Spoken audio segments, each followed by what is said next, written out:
welcome. You're watching Middle East Now on I24 News. The headlines this hour.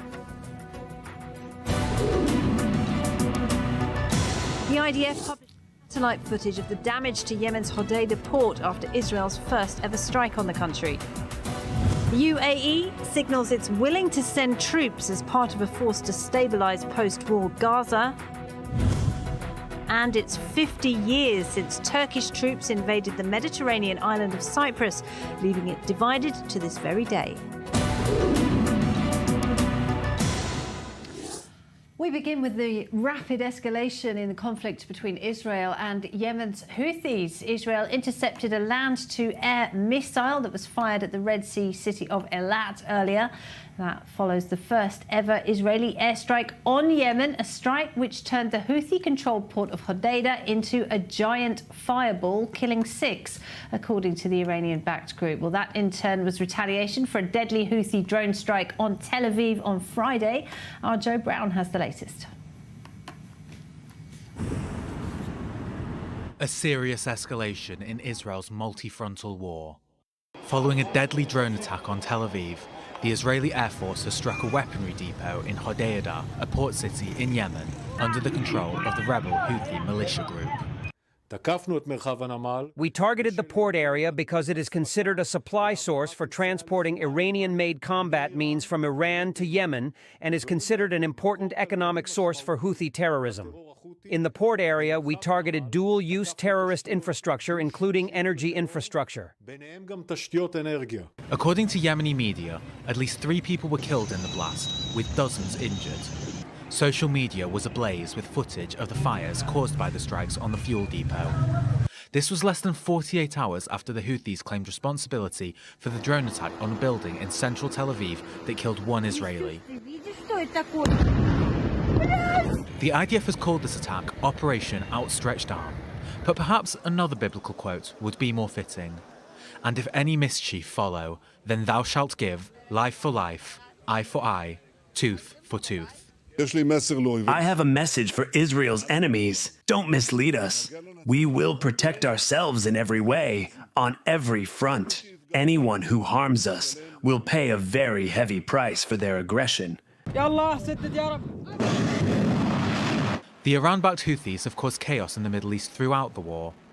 From their first drone attacks towards Israel on October the 19th, to their targeting of Western ships in the Red Sea, which disrupted global trade routes, to as recently as Sunday morning, where sirens sounded in the southern city of Eilat, as several missiles that were fired across the Red Sea were intercepted. Saturday was the first time Israel has ever conducted strikes on Yemen. But with the Houthis vowing further revenge for Saturday's strikes, it might not be the last. The first time that they harmed an Israeli citizen, we struck them, and we will do this in any place where it may be required. The blood of Israeli citizens has a price. This has been made clear in Lebanon, in Gaza, in Yemen, and in other places. If they will dare to attack us, the result will be identical. And an Israeli Air Force probe has revealed that the Iranian-made drone travelled more than 2,600 kilometres from Yemen to reach Tel Aviv on Friday morning. Questions are being asked about how it flew so far undetected. Well, meanwhile, the Air Force has revealed this new satellite footage which shows the damage that the Air Force caused to Hodeidah port when it struck it earlier on Saturday. Well, here with me in the studio to talk more about that, Lieutenant Colonel Doron Avital is a former commander in the Special Forces in the IDF. Doron, let's start with what happened on Friday then when the Houthis launched this drone. How did it manage to fly nearly 3,000 kilometres undetected? Well, we had great successes beforehand, but in the end, there's no airtight mechanism of defense. It was not intercepted. It was seen on the radar somewhere, but not identified as an enemy target, and in the end it sneaked underneath our system, and this was the consequences. And the Houthis were claiming it was some kind of new drone that could fly undetected and get past radar services. Is that true? I don't think so. I think what was surprising, of course, is the extended trajectory it had to undergo and the way it came from the west. This is something we were not expecting, and it happened, and this added up to the confusion or to the human error that caused the fact that it succeeded to go all the way to. So it was a human error in that somebody failed to react, or somebody didn't see it coming? It was detected in a certain stage of the trajectory. It was detected, then it was not detected. Of course, we can't supervise the whole globes with Israelis. And then when it appeared, it wasn't read as an enemy target. That's what's the problem. Because Israel, thankfully, has managed to defend itself against thousands of missiles fired by Hamas. We have to understand that we have to be very careful also in not misidentifying friendly airplanes as enemy targets. I mean, those kind of mistakes, the two sides of the mistake can happen, and we have to be very careful on both sides. Okay, well, let's talk about Israel's response. The first ever IDF or IAF strike on Yemen. The Air Force has released footage which shows this whole port, Hodeidah, up in flames. What do you make of the response? First of all, this is one of the most complex and I think even the most extended Air Force, I mean, not taking Entebbe hostage rescue from Africa, but in terms of attack, I mean, this is, I think, the longest trajectory Israeli Air Force has done in its operation, and the fact that we could execute it in such a short time from decision, it means that the capacity, the capability, and the plans were there. Because to decide in a few hours or in 24 hours to execute such a complex operation, of course, it has to be in sync with the US-led coalition in the area, because we don't want, again, friendly fire. So this is, we have to salute the capacity of the pilot, the capacity of the planning, when everybody that understands those things understand what kind of resources have to be invested into it. The refueling all along the trajectory because of the it's flight. Almost 3,000 kilometers. Exactly, those, of course. And so mid-air fueling.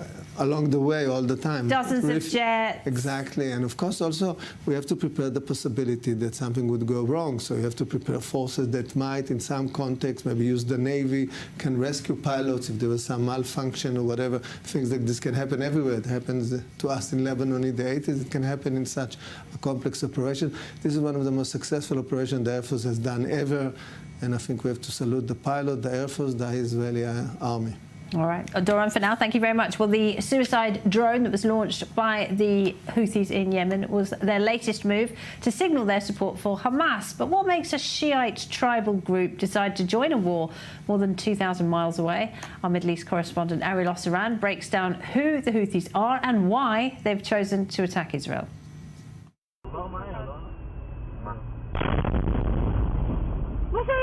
The Houthis' deadly drone attack on Tel Aviv early Friday morning was their first successful attack on Israeli territory since the start of the war. But the Iranian-backed terror group has been launching drones and missiles at Israel in solidarity of the Palestinians in Gaza since November.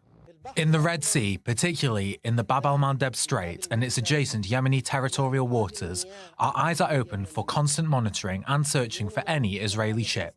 The continued Houthi attacks on ships they say are linked to Israel, mainly in the Red Sea, have disrupted global shipping. So what makes an Iranian proxy 2,000 miles away decide to join a war against Israel? The Houthis are an armed political and religious group belonging to Yemen's Shia Muslim minority, the Zaydis. Following the 2011 Arab Spring, a popular uprising forced Yemen's longtime authoritarian president, Ali Abdel Saleh, to step down. Following a few years of insurgency, the Houthis seized control of the northern parts of the country before taking the capital, Sana'a. The internationally recognized government based itself in the port city of Aden. We support the Palestinian people and the injustice they face and stand beside them. We stand by the Palestinian people and condemn the injustice against them.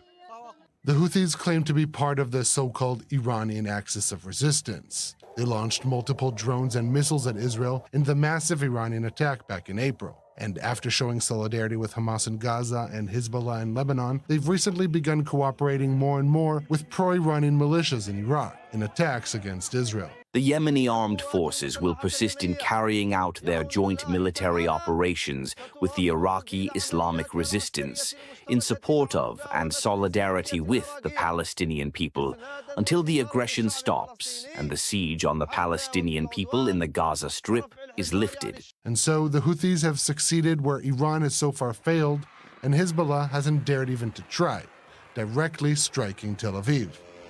And as the war continues to escalate, so may the Houthi strikes on Israel.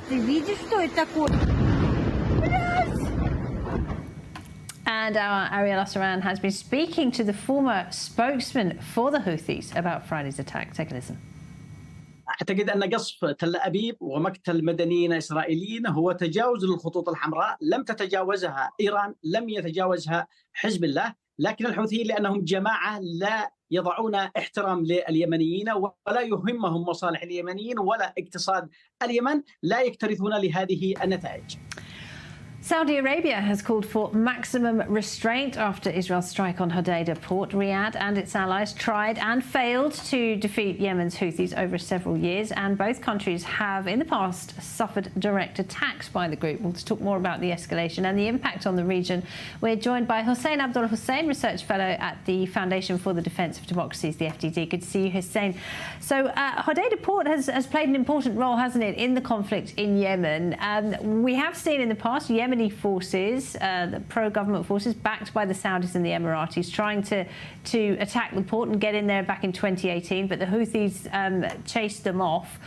Tell me, how is the strike by Israel, this unprecedented strike on Yemen, being seen in Riyadh and in Abu Dhabi today?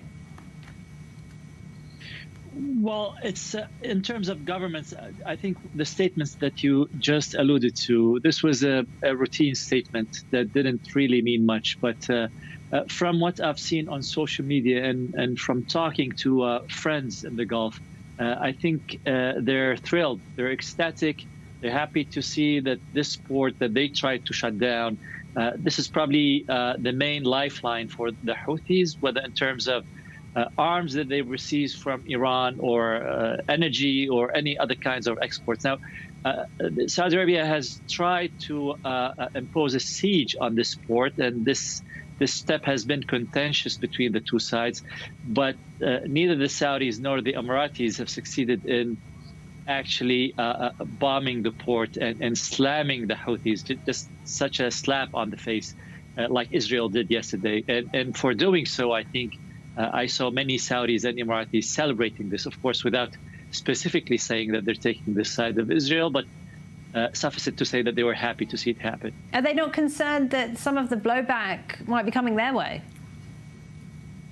Well, it's ironic that on the day before the strike, one of the Houthis, one of the Houthi family, had gone out and just put out a speech in which he attacked Saudi Arabia, threatened Saudi Arabia, even specifically threatened the 2030 vision of the Crown Prince Mohammed bin Salman MBS.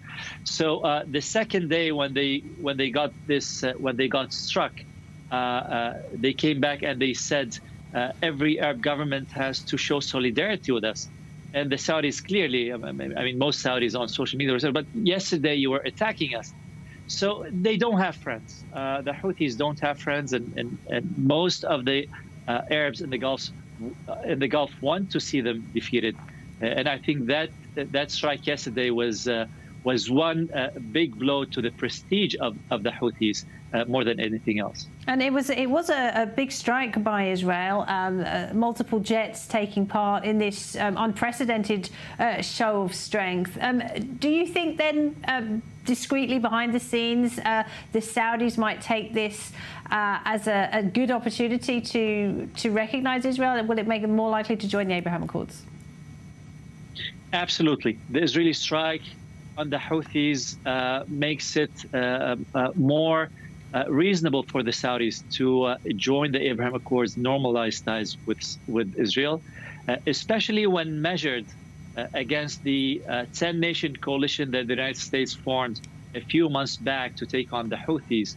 Now, clearly, the results of The American war on the Houthis has been near nothing, near nil. And to see Israel in one strike just inflict such a heavy blow on the Houthis, I think this tells the Saudis that there are some serious parties in the region that they can ally with to defend themselves and to stand up to their enemies. And then there are, parties that are not as involved as they used to be. And here we primarily talk about the US and the UK. And it must be a source of concern for those in Riyadh that we see the Houthis not only improving their offensive capabilities, but they also seem to be working a lot more closely with other Iranian-backed militia in Iraq, for example. Well, they've been coordinating with the Iranians a lot. I don't think the Houthis have such capabilities. I think it's mainly IRGC, military advisors, advising, planning, just running the whole show while stationed in Yemen. We know for a fact that the RGC has a contingent in Yemen that's running things.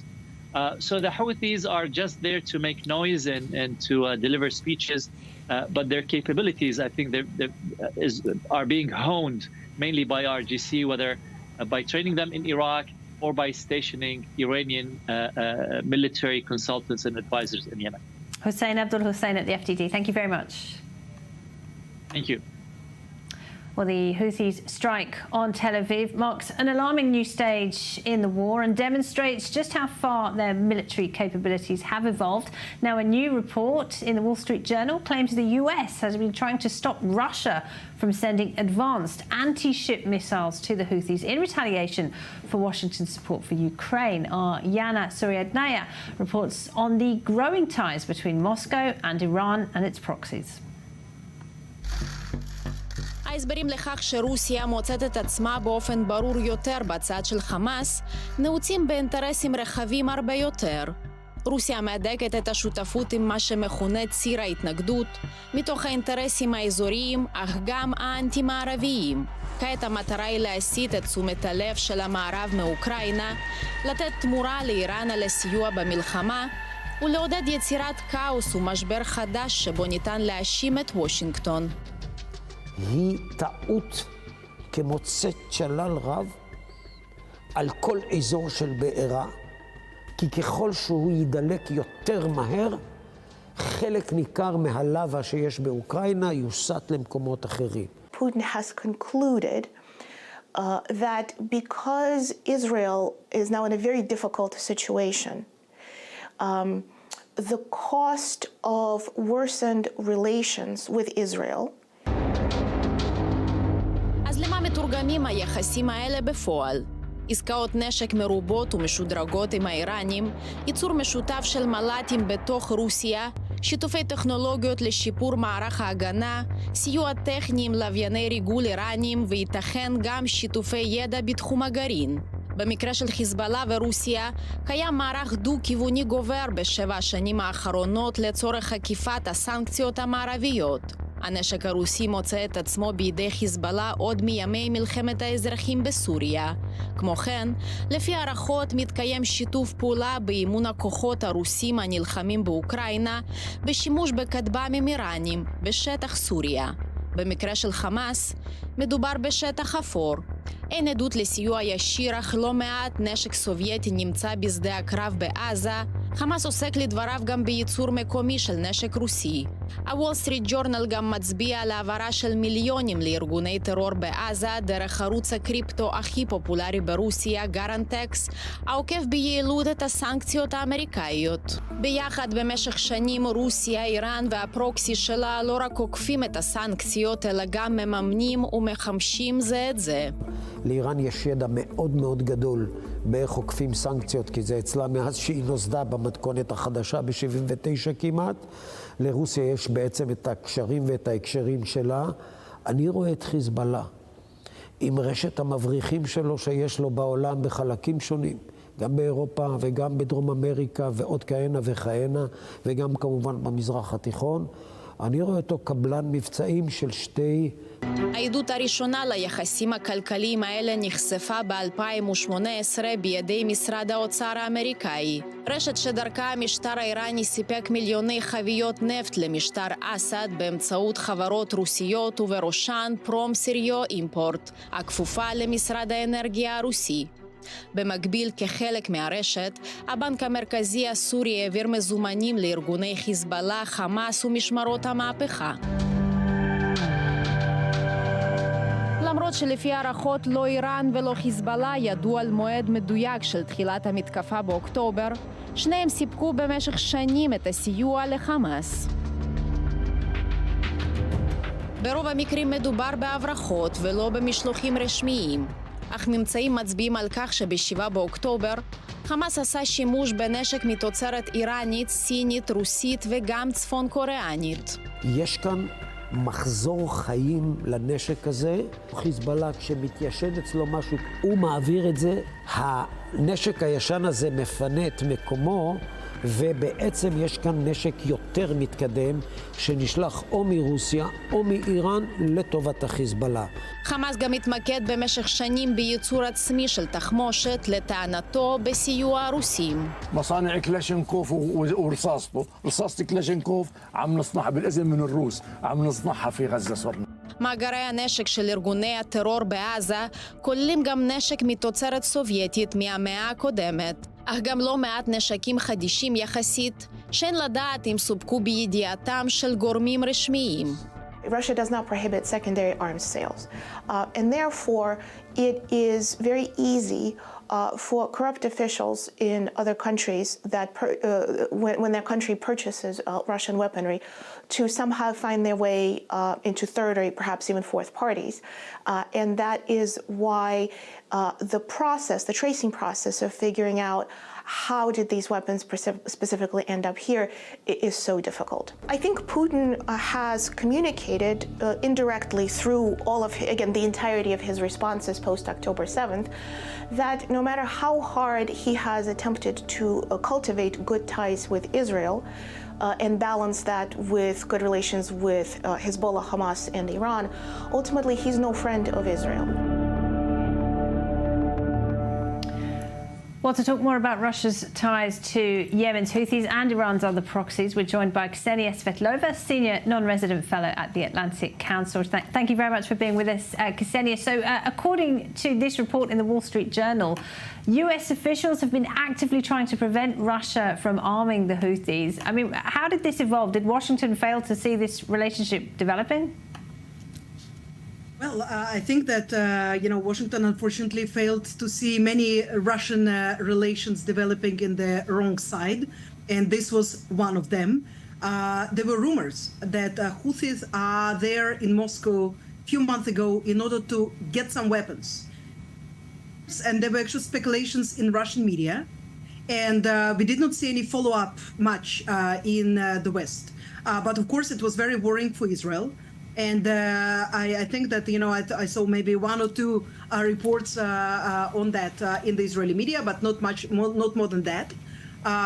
And at the same time, I think it was clear from the words of Russian Foreign Minister Sergei Lavrov, who suddenly became kind of an attorney for the Houthis and tried to explain in General Assembly even that they just want to protect the Palestinians, and this is their legitimate right, denying their obvious connections to the Iranians and so on.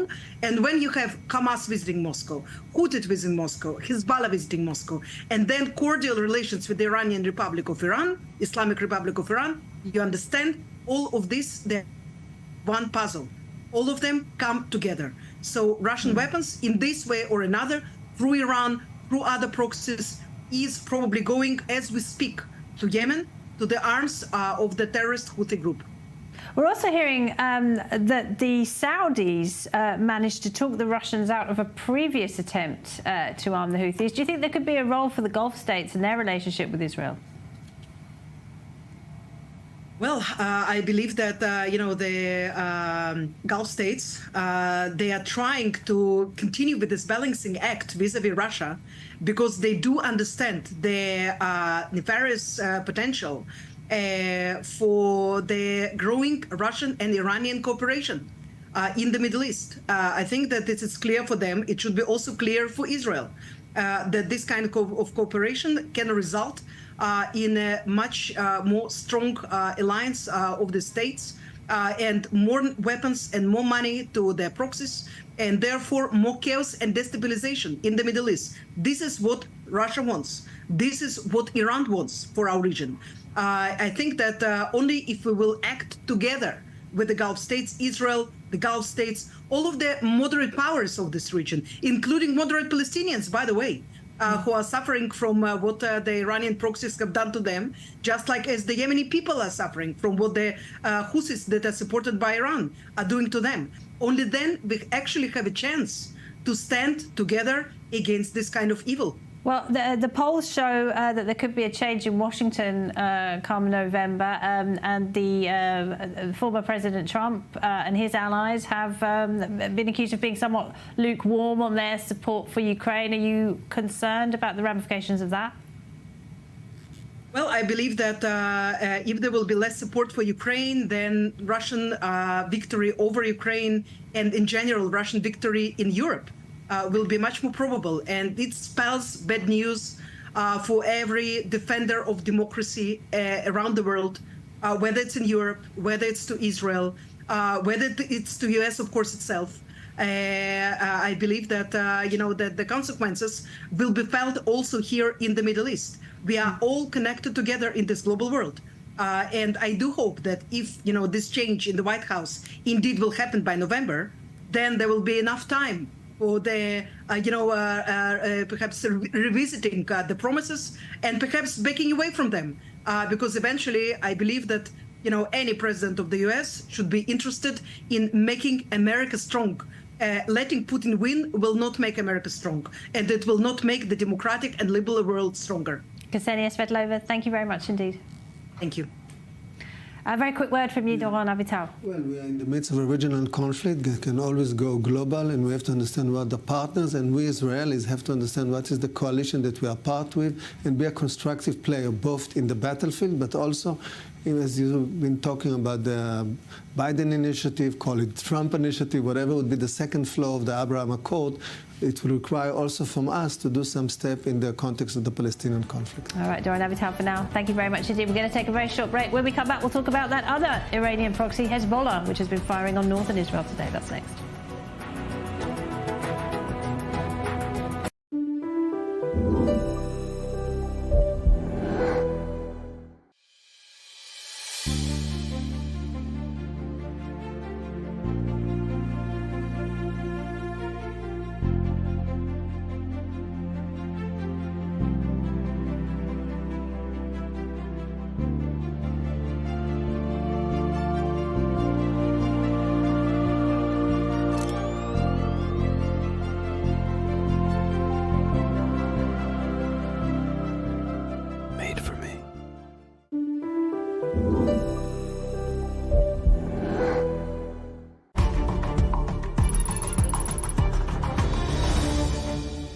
This broadcast is brought to you by Israel Bonds, the most direct and impactful way to support Israel. Invest now at israelbonds.com.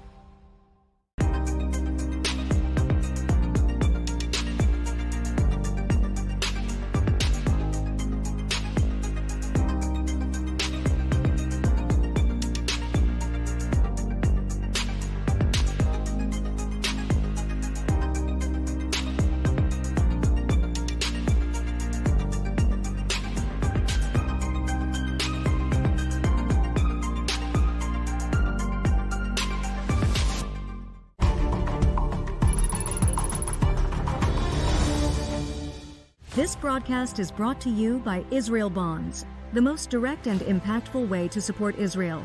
Invest now at israelbonds.com.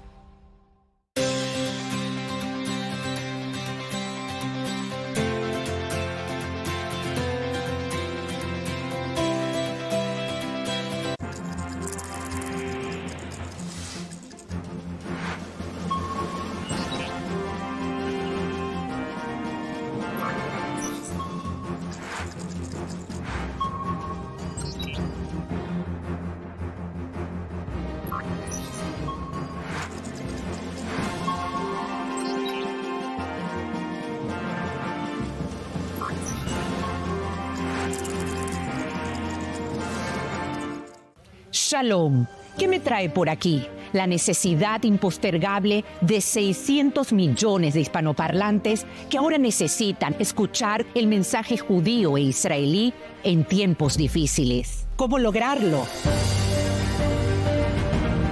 Cuento con ustedes para continuar llevando a lo más alto del mundo mediático una inquebrantable diplomacia pública al servicio de la verdad sin concesión alguna.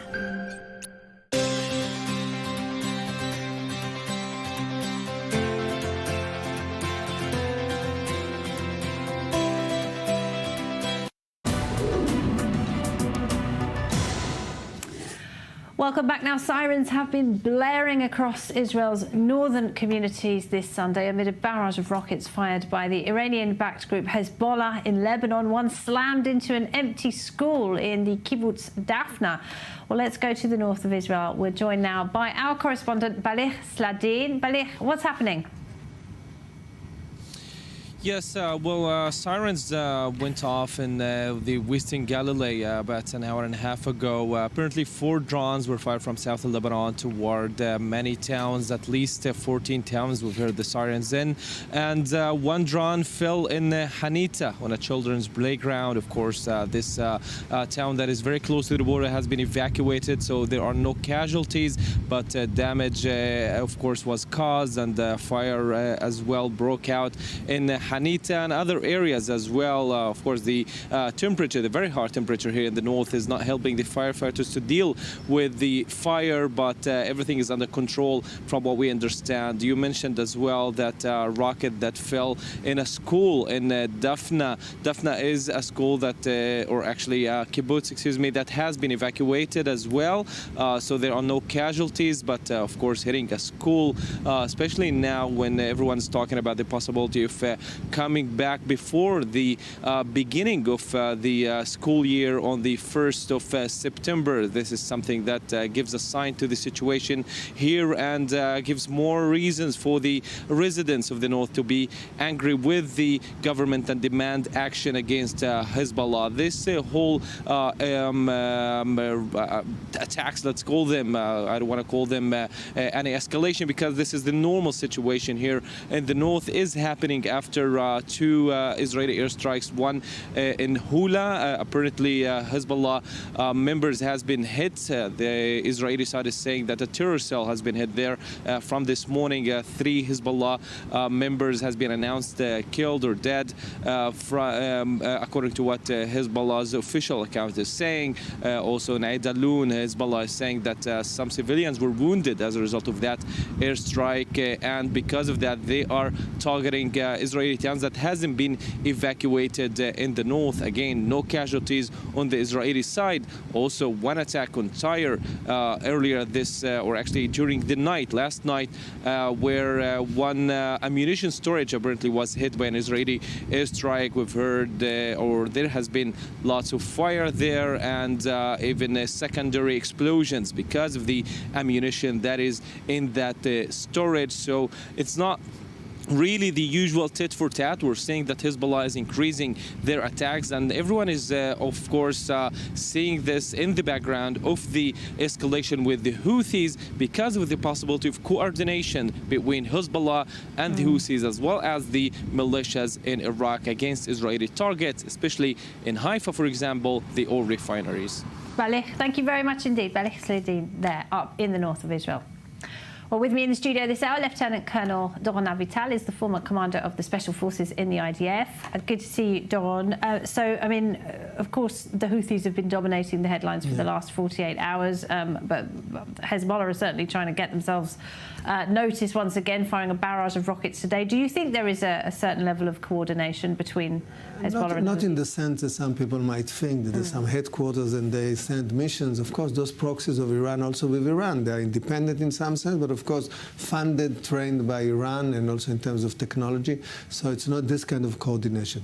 But as impressed we are with our attack in Yemen, we have to understand that the concern with Hezbollah is of a different magnitude from our perspective. And a full-blown war with Hezbollah, of course, we would win, but would demand from us sacrifices and casualties, and we have to think what to do. And we have our citizens away from their farms, villages in the north, so this is a big concern. We all wait to see what's up in Gaza, whether there's a hostage deal, whether there's a ceasefire, whether this would give us the breaking point or the window of opportunity for some diplomatic campaign in Lebanon. But if not, the conflict can extend to a different new scale. Right, because attacking the Houthis in Yemen, fighting Hamas in Gaza, and a war with Hezbollah in Lebanon would all be completely different. Sure, and the Houthis, we shouldn't forget, it's 2,000 kilometers. They succeeded to sneak in. We have this US-led coalition against them. It's a regional issue. They command shipping lines, but Hezbollah, it's on our borders. Our citizens are not in the border. Our citizens are being hit.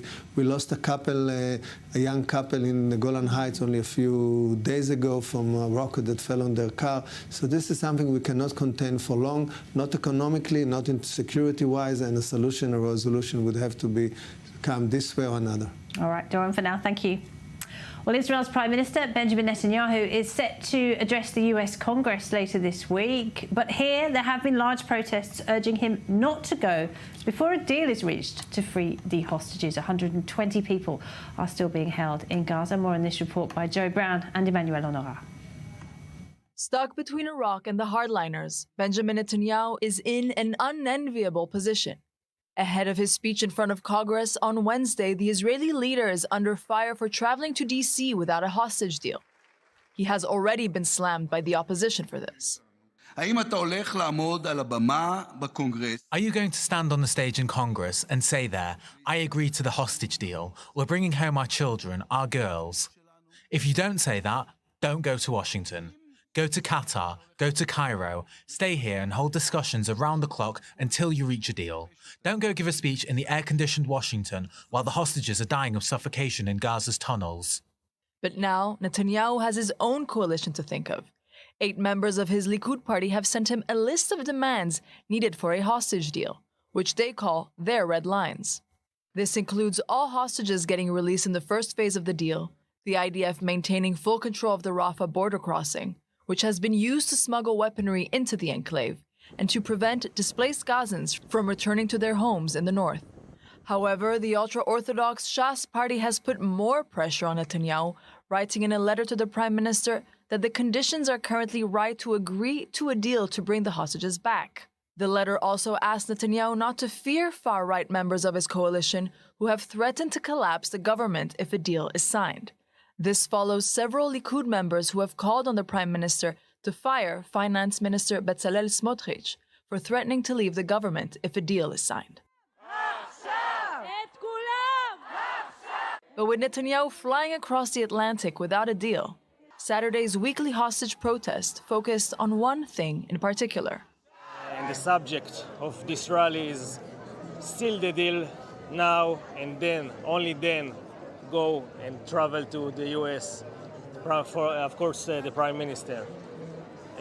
You don't have any right to do nothing else besides seal this deal, then you can do whatever you want, but this is the moment to seal this deal, to make it happen, to promote it, and you cannot go to anywhere until it's signed. Prime Minister Netanyahu is supposed to go to United States to speak in the Congress, and we think that he should go there only after he comes to agreement and a deal to bring them home. And until this is not agreed, he should be here and manage only this and not manage politics or whatever he's going to talk about in the Congress. Netanyahu was supposed to fly out on Sunday, but due to Joe Biden's COVID diagnosis, Netanyahu's meeting with the president has been delayed, meaning he will depart on Monday. But the prime minister will need a lot more than one more day to appease his party, his coalition, and his country. So, Doron, is it the right time for the Prime Minister to travel to Washington? Well, I'm not sure. I mean, the public did shout deal first, flight afterwards, or Congress afterwards. He's going in a very tricky times and circumstances, also in the context of the U.S., but the decision was made. I hope it doesn't interfere with the with the possibility of reaching the deal in the next few days or weeks, because it's really on the table. The military pressure did create this window of opportunity. Everybody feels it's there. We'll have to go and follow it up. Of course, he has this objection not only from the religious Zionists in his coalition, but also from members from his own Likud party who try to... They're in opposition to a deal that would mean... The terms of the deal. Yeah, for example, withdrawing from the Philadelphia route, this corridor that separates between Gaza and Egypt, for example. Or the Netzarim, this corridor that really separates splits Gaza to two sides. So there are many aspects to the deal that they object. Israel would have to take some concession. I think this is the time for the deal. Isn't it the case, though, that soon the Knesset will be on its recess period? Yeah, exactly. And is it true that there cannot be a confidence vote in the government? Essentially, the government can't fall during that period? Yeah, for sure. I mean, you have to have some... I was a member of parliament in Kadima party many years ago. You have to have some circumstance that you can call upon the whole parliament from its vacation. But I don't think the coalition can fall by just breaking up the coalition, and this possibility exists. So does that... A vote of non-confidence, this is a different story.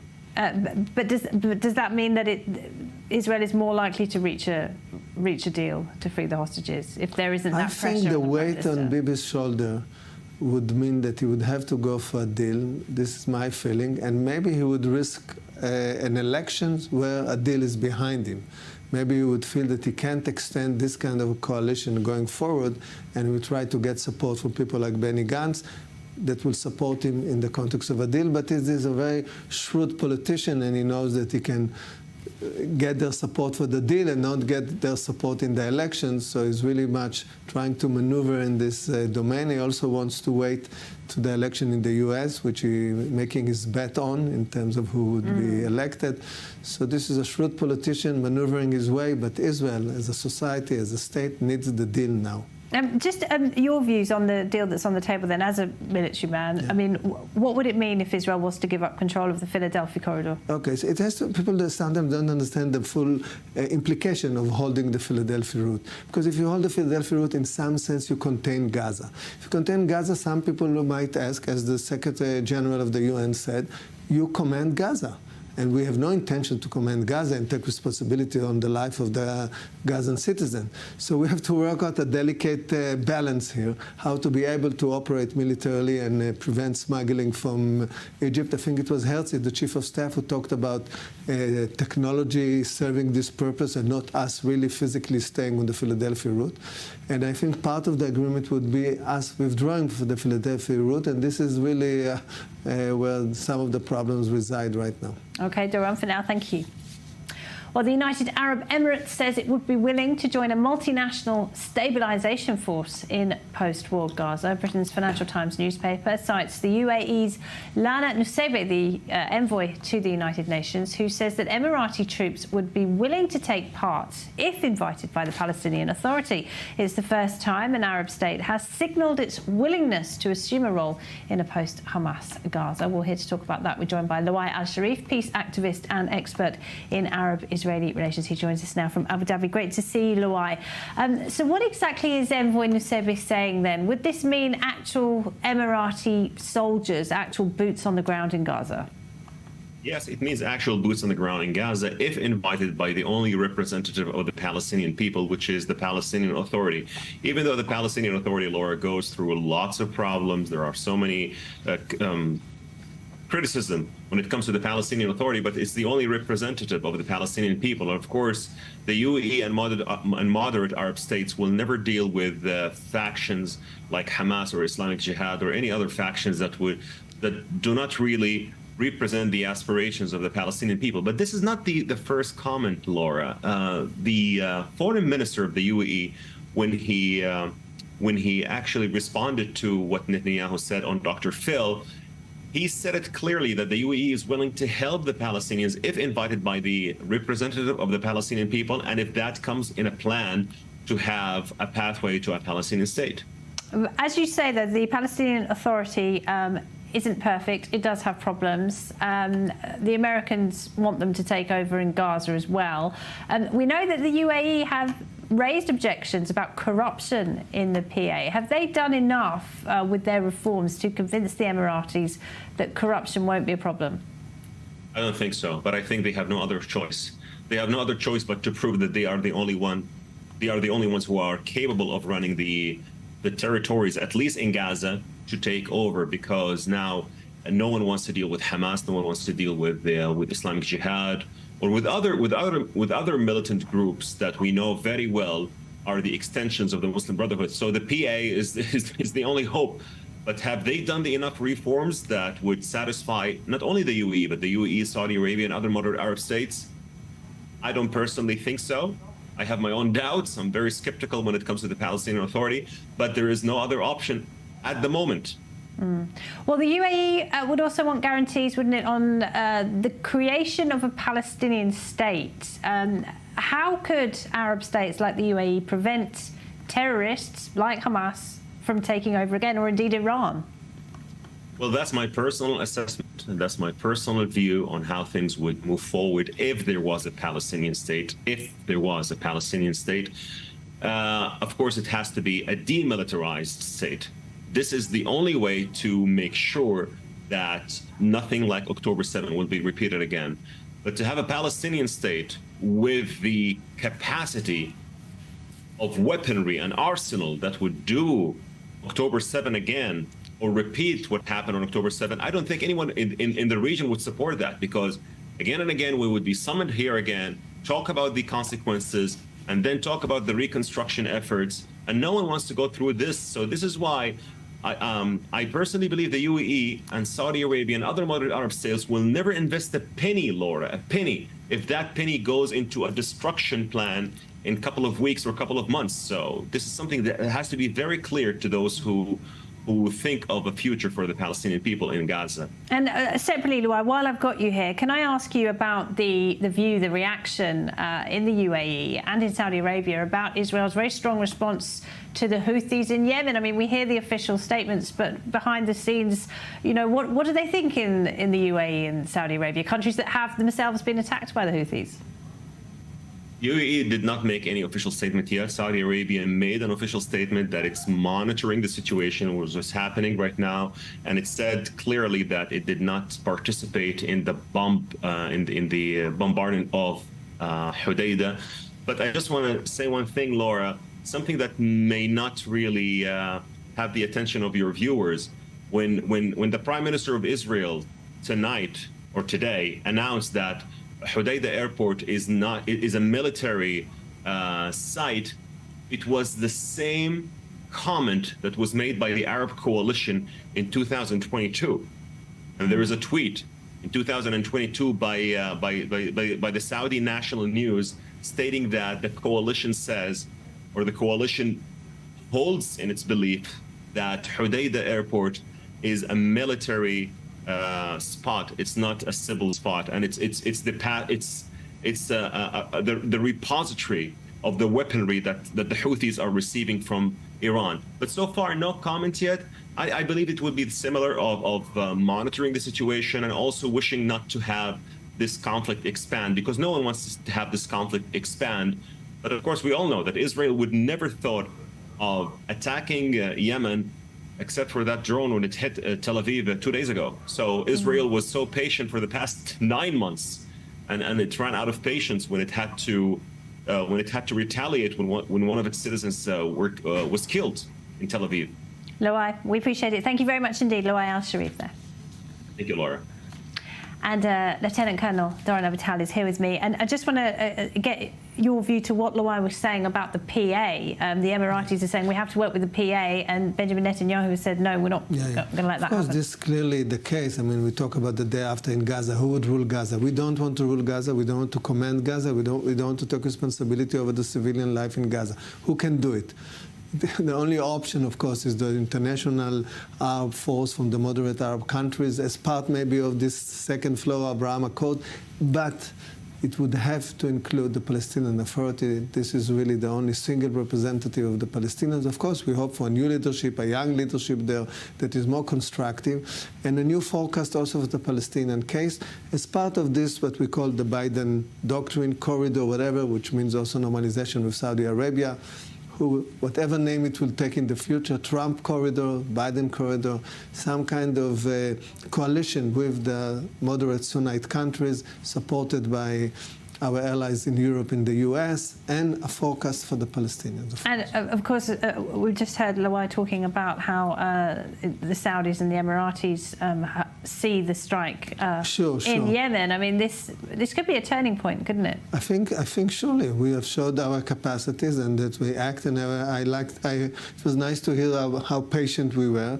But of course, hitting Tel Aviv, of course, the sad, tragic loss of life, but also hitting Tel Aviv. This is the bastion of power of Israel. This is where the headquarters of the IDF is. We cannot allow such things to happen, and this is why this on the same street as the U.S. embassy. Embassy, exactly. Consulate, I should say. The consulate right now. It was an embassy in before. Jerusalem. But this quick strike of ours in such a successful execution, this is an indication to our capabilities and a sort of a warning to our enemies. All right, Lieutenant Colonel Doron Avital, always a pleasure. Thank you very much.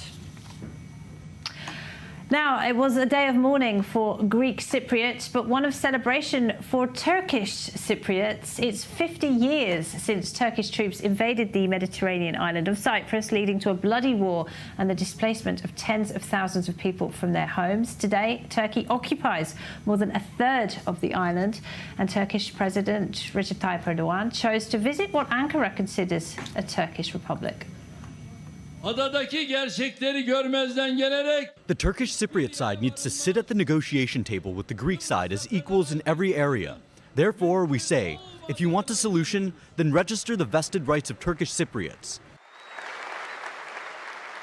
Kıbrıs Türk tarafı I hope we will see the days when leaders of the guarantor countries of the island together visit both states. I personally relayed this genuine wish of mine to Mr. Mitsotakis, the Greek Prime Minister, whom I met at the NATO summit in Washington. Strengthening the basis for dialogue between Turkey and Greece will undoubtedly contribute to the solution of the Cyprus issue. Well, joining me now to talk about that, Galia Lindenstrauss is a Senior Research Fellow at the Institute for National Security Studies. Thank you very much for being with us, Galia. Give us a bit of a history lesson, if you would. This was 50 years ago. What led to Turkish troops invading Cyprus in the first place? Basically, with regard to Cyprus, the Turkish Cypriot are a minority there.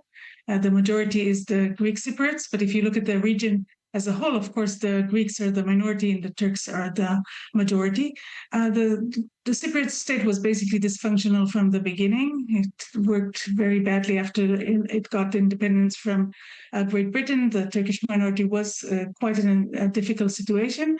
And there was a sense, because of a coup, a junta in Greece, that there would be a unification with Greece in 1974. So Turkey intervened.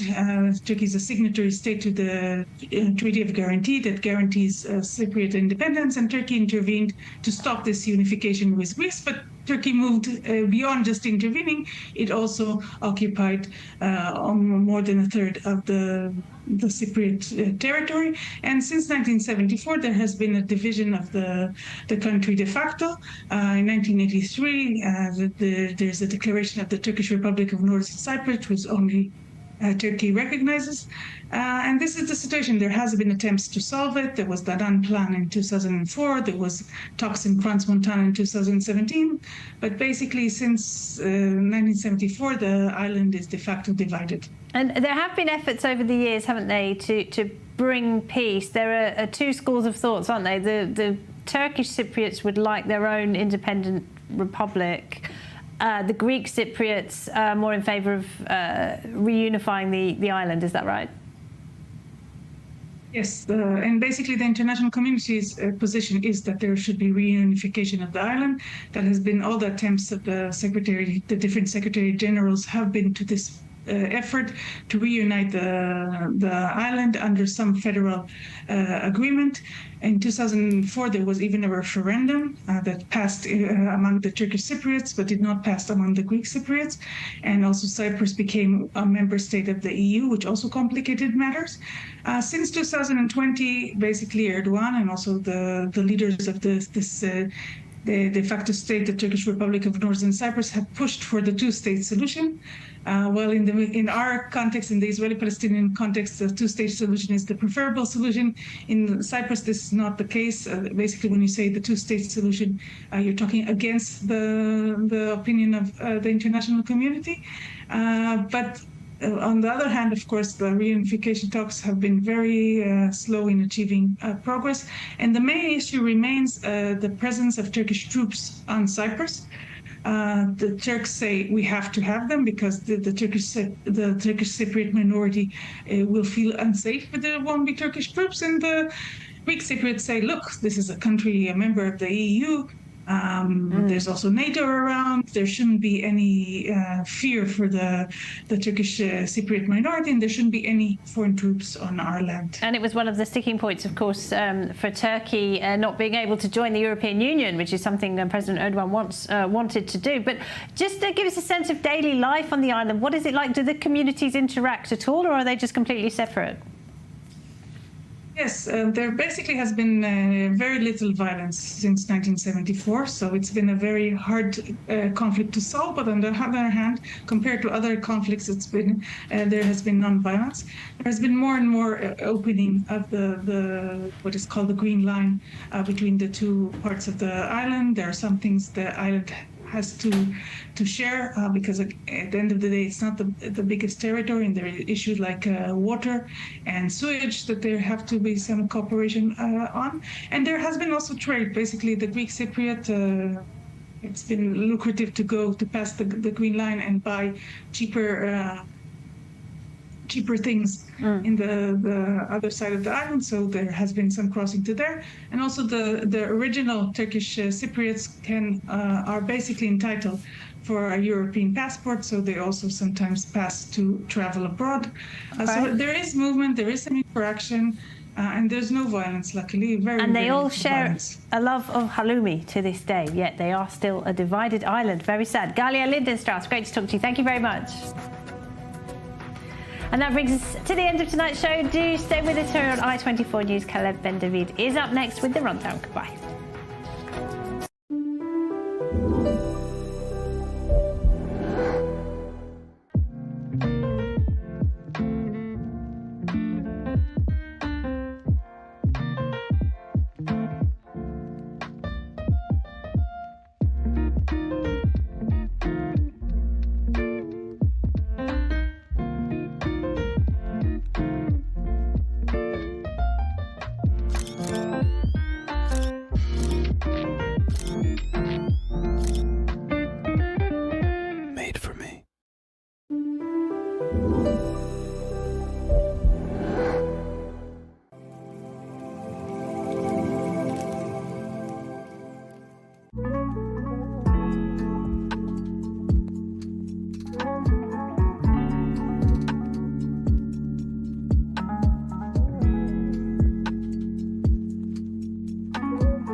Shalom. ¿Qué me trae por aquí? La necesidad impostergable de 600 millones de hispanoparlantes que ahora necesitan escuchar el mensaje judío e israelí en tiempos difíciles. ¿Cómo lograrlo? Cuento con ustedes para continuar llevando a lo más alto del mundo mediático una inquebrantable diplomacia pública al servicio de la verdad sin concesión alguna. A new voice is about to be heard. I-24 News. I-24 News launches its fourth channel in Hebrew, broadcasting 24 hours a day, 7 days a week. I-24 News in Hebrew brings its international success for the past 10 years to Israel. Real-time news, sharp analyses, and passionate debates on the burning issues shaping Israeli society and the entire Middle East.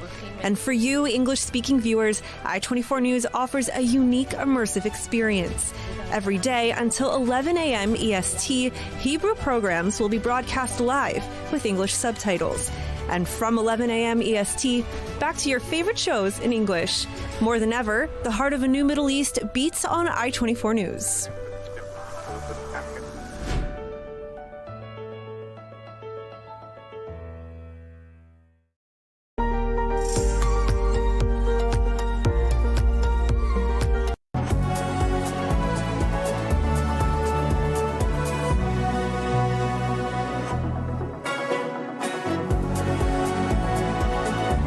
The Houthis renew their missile attacks on Israel as the fires still burn in the Yemeni port of Hodeidah after Israel's airstrike there. We'll have the latest.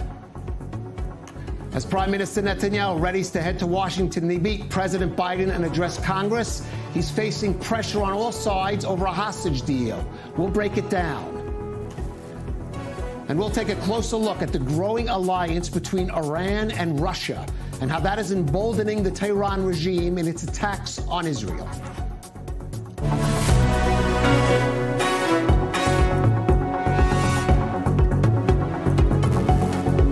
This is the rundown on I-24 News. I'm Khaled Ben David. Air raid sirens rang out early today in the Red Sea port of Eilat as air defense systems there downed a missile launched by Yemeni's Houthi rebels, the first such attempted attack after the Israeli airstrike yesterday on the Houthi-controlled port of Hodeidah. The Iran-backed Houthis had promised a huge response to the strike on Hodeidah, where massive fires continue to blaze for a second day. And Yemeni medical authorities there said the toll had risen to 6 killed and 80 wounded. Israel said the port was targeted to prevent the importation of weapons from Iran, such as the drone used in Friday's attack on Tel Aviv that claimed the life of Evgeny Perdur. Joe Brown has more on Israel's intensifying conflict with the Houthis. A serious escalation in Israel's multi-frontal war. Following a deadly drone attack on Tel Aviv, the Israeli Air Force has struck a weaponry depot in Hodeidah, a port city in Yemen, under the control of the rebel Houthi militia group. We targeted the port area because it is considered a supply source for transporting Iranian-made combat means from Iran to Yemen and is considered an important economic source for Houthi terrorism. In the port area, we targeted dual-use terrorist infrastructure, including energy infrastructure. According to Yemeni media, at least 3 people were killed in the blast, with dozens injured. Social media was ablaze with footage of the fires caused by the strikes on the fuel depot. This was less than 48 hours after the Houthis claimed responsibility for the drone attack on a building in central Tel Aviv that killed 1 Israeli. The IDF has called this attack Operation Outstretched Arm, but perhaps another biblical quote would be more fitting. And if any mischief follow, then thou shalt give life for life, eye for eye, tooth for tooth. I have a message for Israel's enemies. Don't mislead us.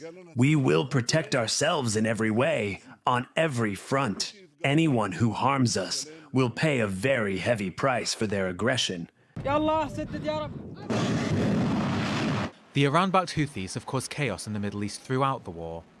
From their first drone attacks towards Israel on October the 19th to their targeting of Western ships in the Red Sea, which disrupted global trade routes, to as recently as Sunday morning, where sirens sounded in the southern city of Eilat, as several missiles that were fired across the Red Sea were intercepted. Saturday was the first time Israel has ever conducted strikes on Yemen. But with the Houthis vowing further revenge for Saturday's strikes, it might not be the last. The first time that they harmed an Israeli citizen, we struck them, and we will do this in any place where it may be required. The blood of Israeli citizens has a price. This has been made clear in Lebanon, in Gaza, in Yemen, and in other places. If they will dare to attack us, the result will be identical. So why have the Houthis escalated their attacks on Israel? And how may they respond to the Israeli strike on their key seaport? Our Middle East correspondent Ariel Osran spoke with a former Houthi insider to get greater insight into the plans of the Iranian proxy. After over 9 months of missile and drone strikes targeting Israeli communities and bases, the conflict between Israel and the Houthis in Yemen just flew into another dangerous escalation. عطفا على الأخبار العاجلة الواردة من محافظة الحديدة حيث طيران معادي يشن سلسلة غارات على مناطق مختلفة من مدينة الحديدة. With Israel bombing the Houthi-controlled Hodeidah port, sparking a fire it claimed could be seen across the region, it sent a message to the Iranian-backed militia. And in an attempt to get a better understanding as to the thinking of the terror group amid this latest escalation, I-24 News spoke with Ali al-Bukhaiti, a former spokesperson for the Houthis. أعتقد أن قصف تل أبيب ومقتل مدنيين إسرائيليين هو تجاوز للخطوط الحمراء لم تتجاوزها إيران، لم يتجاوزها حزب الله، لكن الحوثيين لأنهم جماعة لا يضعون احترام لليمنيين ولا يهمهم مصالح اليمنيين ولا اقتصاد اليمن، لا يكترثون لهذه النتائج.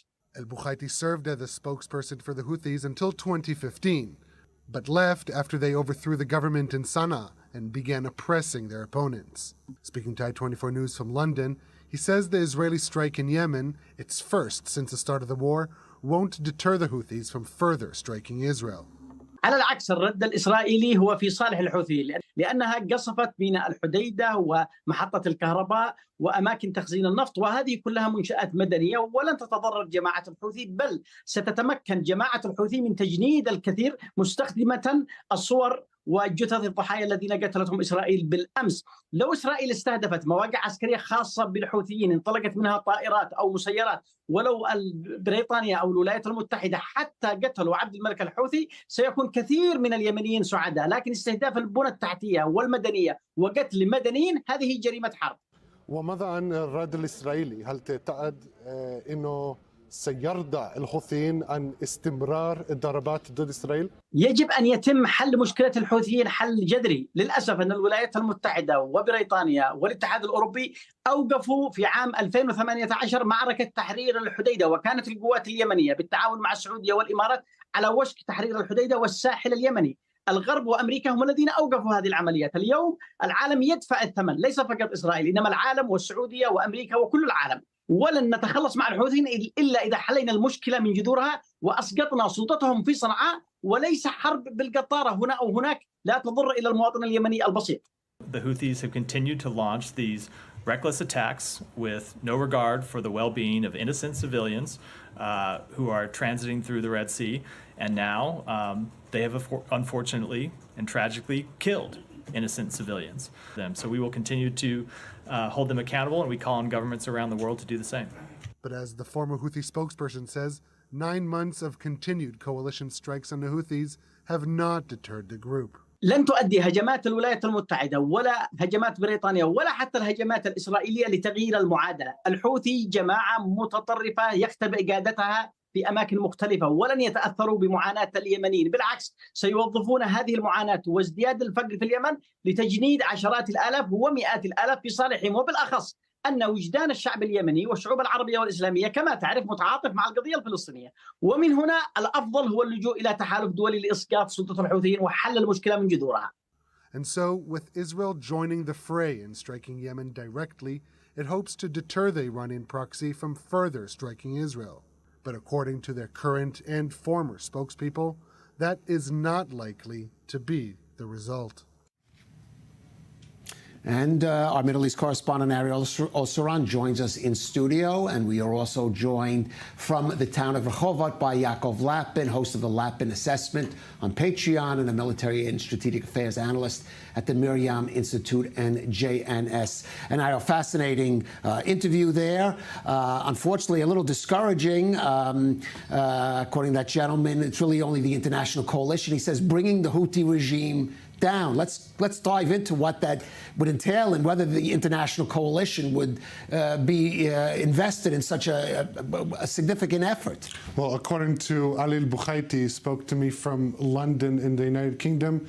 He said that that kind of coalition, that kind of international effort of also Western powers and Arab powers, that was in play between 2015 or 2016 until 2018, but that stopped. And he says that's what we need to see. It's not enough a Western coalition. It's not enough these sporadic strikes. You need a continuous, robust campaign against the Houthis. And it's not, and again, it's not enough just to be by Western powers or Israel. He says until 2018, until it stopped, there were Saudi forces, Emirati forces. You need all of them to work in tandem as a cohesive unit in order to really not only cause a dent in the Houthis' capabilities, but really that is the only way, according to their former spokesperson, to bring down the Houthi regime. That sounds reasonable. One has to question if these Western nations, which are even only taking defensive actions in the waters of the Red Sea there against the Houthis, would be willing to go that far. Well, let's go to Yaakov and talk about the Israeli response.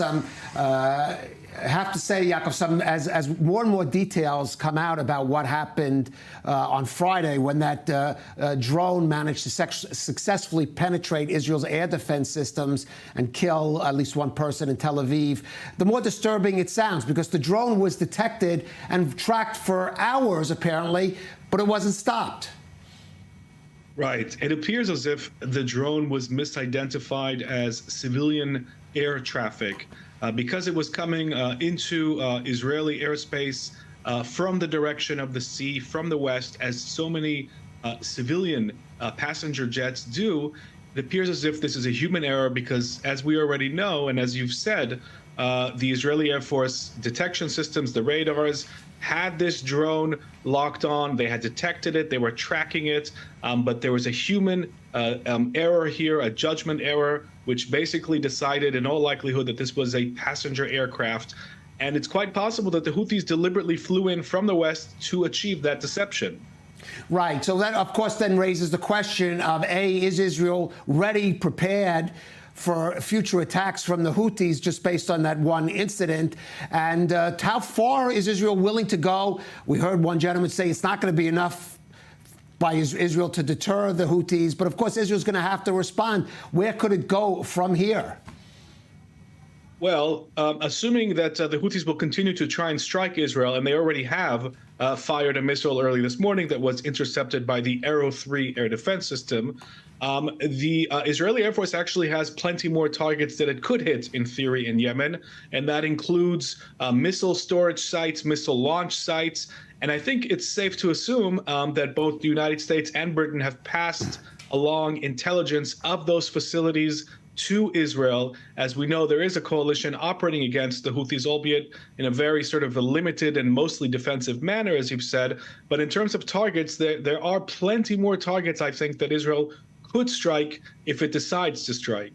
And going back to your point of a coalition, Ariel, that would have to include the Arab world, we did see countries that were being directly impacted by the Houthi actions in Yemen, countries like Saudi Arabia, the Emirates, taking part in an offensive action. But other countries, for example, Egypt, a country whose shipping through the Suez Canal has been directly impacted by the Houthis, would they be willing to go into this kind of coalition, take an active part, maybe even putting boots on the ground in Yemen, which I'm sure is the last thing these countries want to do in order to bring down the Houthis?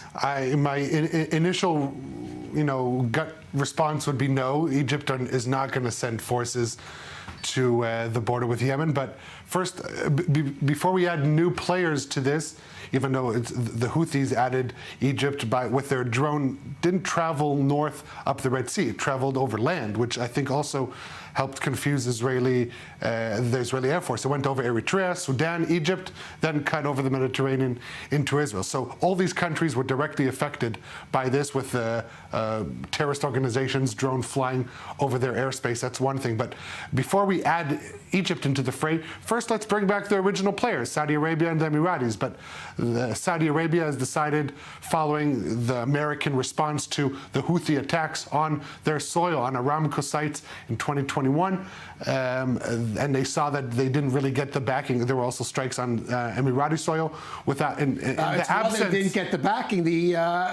We saw the administration, the then administration in the U.S., pressured Saudi Arabia to limit its military response in Yemen because of the humanitarian situation. And so you can't have a cohesive coalition when you don't look after each other. And following that bad experience, the Saudis opted for the diplomatic route with the Iranians, trying to see if that can quell the tensions. They've been trying for 2 years for the diplomatic avenue to work. Now the Houthis are threatening not only Israel and the West, obviously, but they're also threatening the Saudis. And I think that will be an interesting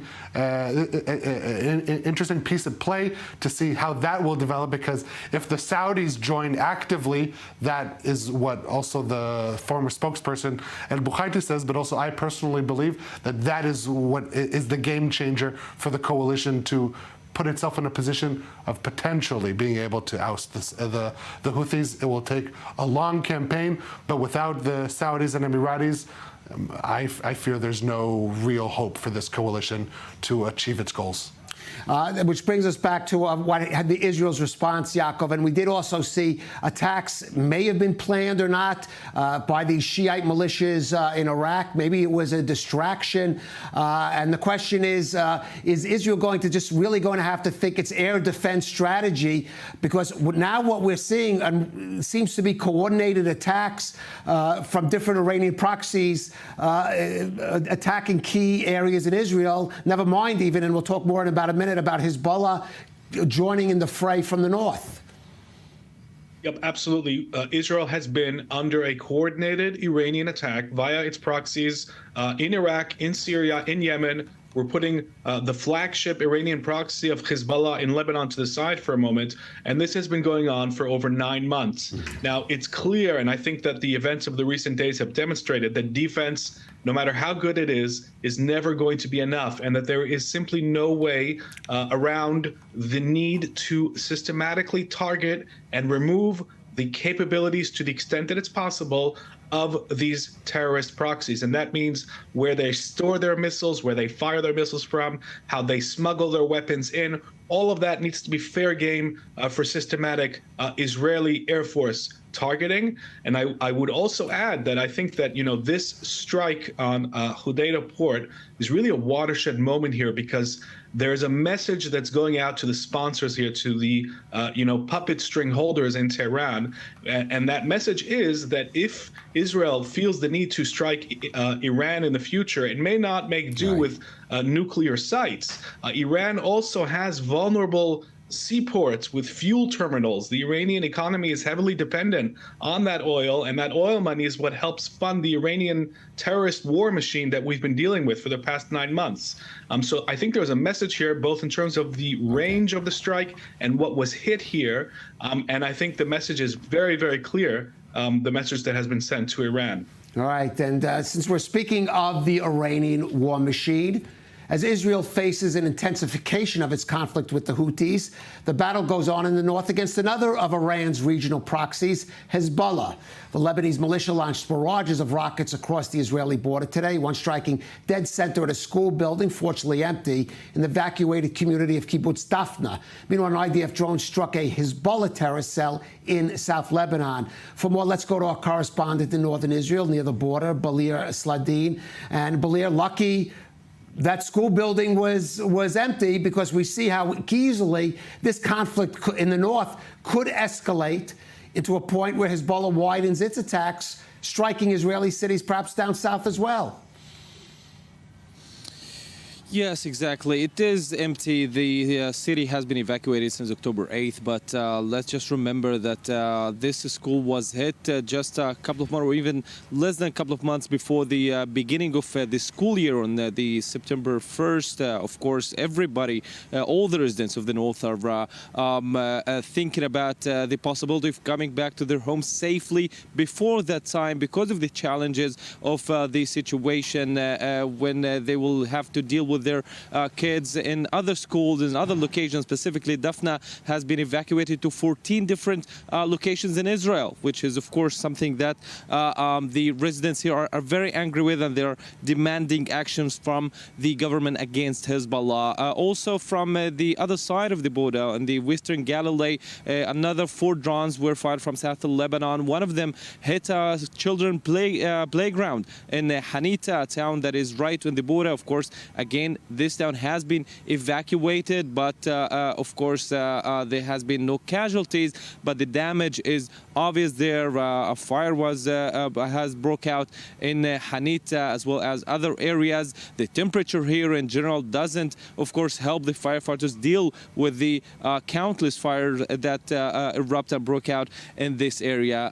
In the last couple of hours, some reports of another Israeli idea to deal with the drones, the main challenge of the situation here, by setting a Vulcan that's called Vulcan cannon, which is cannons that fire missiles from the surface to the air. That's one more thing to deal with here. All right, Balir Sladin in northern Israel, again under fire. Thank you for that.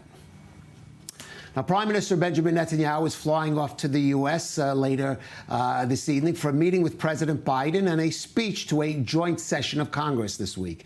Now, as he prepares to head off, Netanyahu is coming under increasing pressure from much of the Israeli public to agree on a hostage deal. However, his divided coalition has other ideas. In the face of opposing views over an agreement that could free more captives but bring an end to the battle in Gaza, what will Netanyahu decide? More in this report by Joe Brown and Emmanuel Onorat. Stuck between Iraq and the hardliners, Benjamin Netanyahu is in an unenviable position. Ahead of his speech in front of Congress on Wednesday, the Israeli leader is under fire for traveling to D.C. without a hostage deal. He has already been slammed by the opposition for this. Are you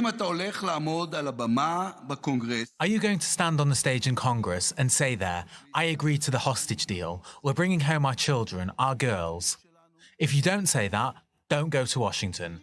Go to Qatar, go to Cairo, stay here and hold discussions around the clock until you reach a deal. Don't go give a speech in the air-conditioned Washington while the hostages are dying of suffocation in Gaza's tunnels. But now, Netanyahu has his own coalition to think of. 8 members of his Likud party have sent him a list of demands needed for a hostage deal, which they call their red lines. This includes all hostages getting released in the first phase of the deal, the IDF maintaining full control of the Rafah border crossing, which has been used to smuggle weaponry into the enclave, and to prevent displaced Gazans from returning to their homes in the north.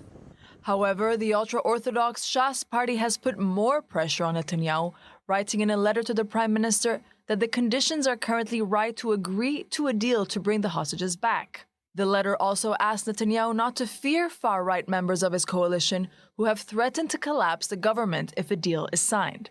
This follows several Likud members who have called on the prime minister to fire Finance Minister Bezalel Smotrich for threatening to leave the government if a deal is signed. But with Netanyahu flying across the Atlantic without a deal, Saturday's weekly hostage protest focused on one thing in particular. And the subject of this rally is still the deal now and then, only then, go and travel to the U.S. for, of course, the Prime Minister. You don't have any right to do nothing else besides seal this deal. Then you can do whatever you want. But this is the moment to seal this deal, to make it happen, to promote it, and you cannot go to anywhere until it's signed. Prime Minister Netanyahu is supposed to go to United States to speak in the Congress, and we think that he should go there only after he come to agreement and a deal to bring them home. And until this is not agreed, he should be here and manage only this and not manage politics or whatever he's going to talk about in the Congress. Netanyahu was supposed to fly out on Sunday. But due to Joe Biden's COVID diagnosis, Netanyahu's meeting with the president has been delayed, meaning he will depart on Monday. But the prime minister will need a lot more than one more day to appease his party, his coalition, and his country. Yaakov, someone else who would, of course, dearly love to see a hostage deal announced in the next few days is President Biden, who could definitely use that, certainly on just political terms. It looks increasingly unlikely, though, that is going to happen. But what are the odds are that even during the course of the next couple of weeks, we might see the deal agreed to? Well, it's not clear. It really depends, I think, on a few factors. First of all, the extent to which Hamas is willing to soften its position. It has already reportedly softened its demand for an end to the war and a withdrawal of all Israeli forces from Gaza in order to agree to the first stage of that deal. Now, if that's true and they really have given up that demand, which they have clung to for several months, that has created an opening, and we may see Prime Minister Netanyahu try and seize that opening. We had a remarkable statement earlier today on Israeli television by Minister Eli Cohen, and he was claiming that within 2 weeks he thinks that a deal will be signed. He's a member of the Security Cabinet. I don't know what he based his assessment on, but at the end of the day, we're in the zone of the unknown. There are many, many factors at play, and it's obviously impossible to even imagine what the families of the hostages are going through. It's endless emotional roller coaster, but we really don't know where this is going. Right. And Ariel, Hamas, have they motivation to soften their position, as Yaakov said, on certain key issues in order to finalize a deal? Their motivation is to stay in power. That is their only goal, to stay in power. And under the current situation with their battalions in disarray and their rule challenge, they would like to take a breather, get back. A breather or how long? What? This isn't the end of the Israel-Hamas war, Khaled. But the question is, well, how does one define a breather? Well, if you ask them, there's different phrasing for different ceasefire. There's hudna, there's tadia. One is to pause in order to regroup, in order to rearm. At the end of the day, even if the fire is ceased, their intentions to continue striking Israel have not, and they will rebuild whatever they can. First of all, build the streets above ground, but also try and reestablish their positioning below ground. And their understanding is that now is a time that they need this agreement. That could change pending their own specific interests. But at the end of the day, we saw that there was a first deal, not necessarily from military pressure, then 8 more months of military pressure, and now we're in a position on the cusp of a deal. Again, at the end of the day, we're dealing with a genocidal terror organization that they could just be dragging us all along for the ride. At the end of the day, that's part of their psychological warfare. But if we're looking at what they're saying, what the mediators are saying, there is a clear indication that a deal is a possibility. The ball currently is in Israel's court. Right, and we'll see what President Biden has to say on the matter in that meeting that's supposed to be in the White House on Tuesday. Ariel Osseron, Yaakov Lapin, thank you for joining us. Stay with us. We're going out for a brief break, but we'll have lots more coming up in the next half hour. We'll be right back.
Shalom.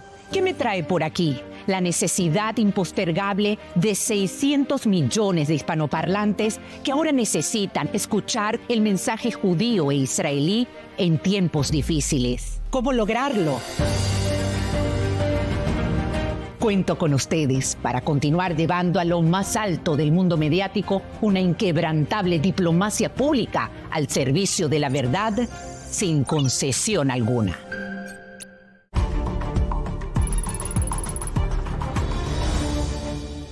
This broadcast is brought to you by Israel Bonds, the most direct and impactful way to support Israel. Invest now at israelbonds.com.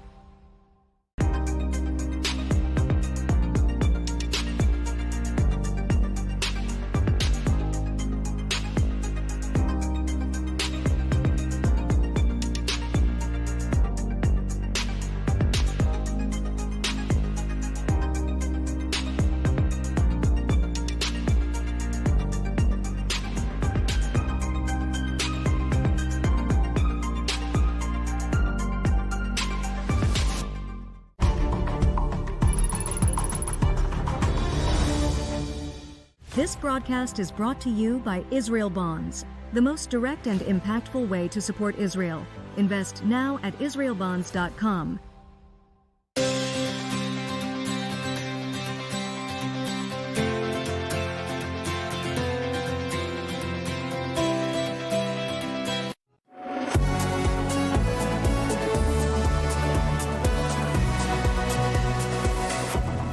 Welcome back to the Rundown on I-24 News. Well, as we've been noting this evening, since October 7th, the various regional proxies of Iran, including Hamas, Hezbollah, Yemen's Houthis, Iraq's Shiite militias, have all stepped up their attacks on Israel to an unprecedented level.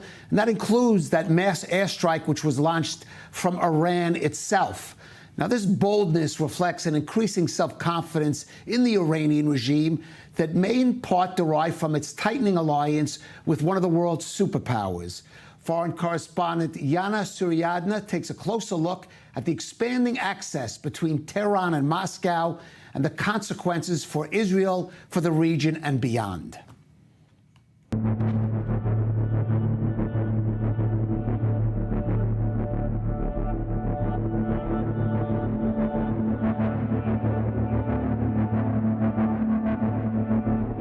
В отношении сектора Газа могут быть предприняты меры военного и невоенного характера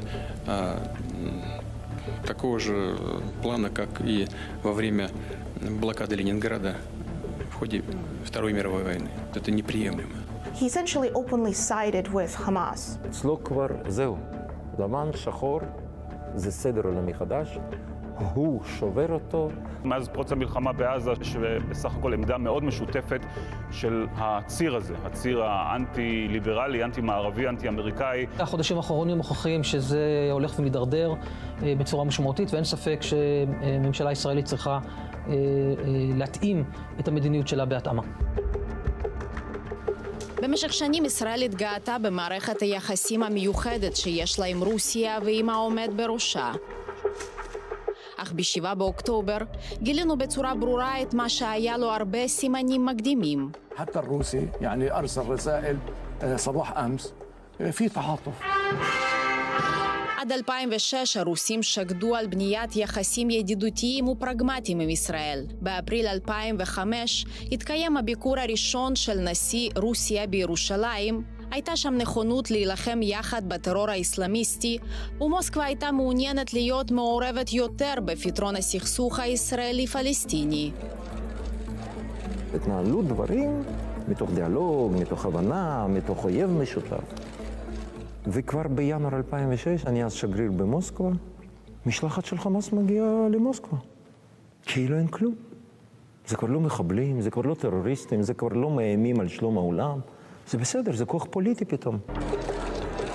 את נקודת המפנה הראשונה שהובילה למה שקרה עכשיו, אפשר לסמן כבר בפברואר 2006. Мы и не признавали Хамас в качестве террористической организации. Сегодня нужно признать, что Хамас пришла к власти в палестинской автономии в результате демократических, легитимных выборов. נשיא רוסיה היה הראשון שהזמין את נציגי חמאס לביקור במוסקבה לאחר ניצחונו בבחירות. Палестинское движение «Хамас» делает первый шаг в мировую политику. Сегодня в Москву приехали руководители партии, которая недавно выиграла выборы в палестинский парламент. ואז ב-2007, כשחמאס חיסל את אנשי הרשות בתוך עזה, וחיסל בצורה נוראית, זרקו אנשים מגגות, כן, הדביעו אותם, היו שם זוועות, אף אחד לא הגיב, כלום, אפס. הכל טוב ויפה ומותר. היה צריך אז הפעמון לצלצל. היחסים עם הכוח הפוליטי החדש המשיכו להתהדק. הביקורים הפכו להיות תדירים ובשנים האחרונות התרחשו כפעמיים בשנה. אנשי חמאס מאוד ברורים בנוגע לחשיבות היחסים עם רוסיה. فيش شك انه الدور الروسي دور مقدر ومعتبر.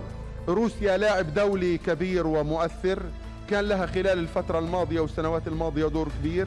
ואת יחסה של רוסיה כיום בנוגע למתקפה האכזרית ביותר בתולדות ישראל, אפשר להבין בקלות משידורי הטלוויזיה הרוסית מאז 7 באוקטובר. Кто стоит за обострением в Израиле? 70% это Штаты, 15% израильские спецслужбы, 12% Хамас и 3% איראן. ואלה הדברים של התעמולן הרוסי המפורסם, יהודי בעצמו, בתגובה לתמיכה של המערב בישראל בתחילת המלחמה. И весь долбанный западный мир молчит. Вся эта сволота, которая прилетела в Израиль, вот он ваш мир, построенный на правилах. Вот ваши правила, американские сволочи.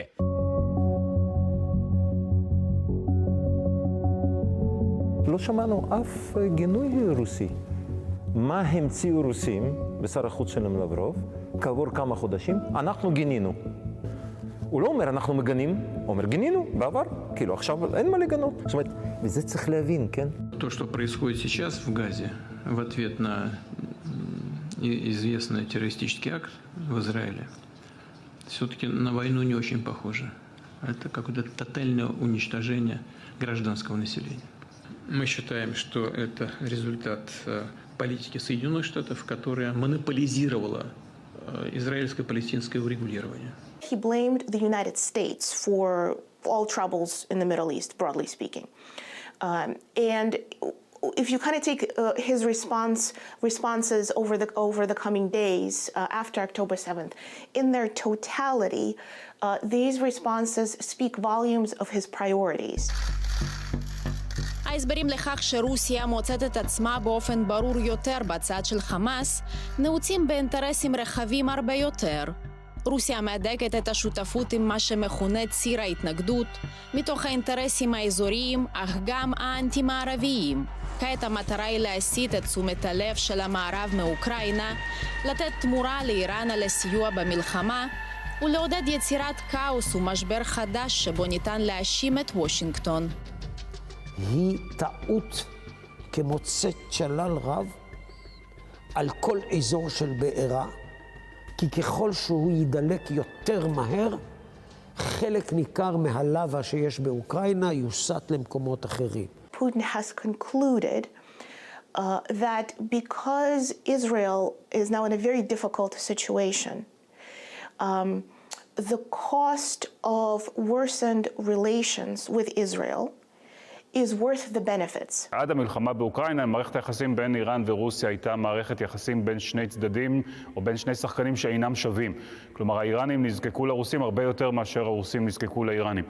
מערכת היחסים הזאת הפכה להיות הרבה יותר שוויונית, והמציאות הזאת כמובן מנוצלת על ידי איראן.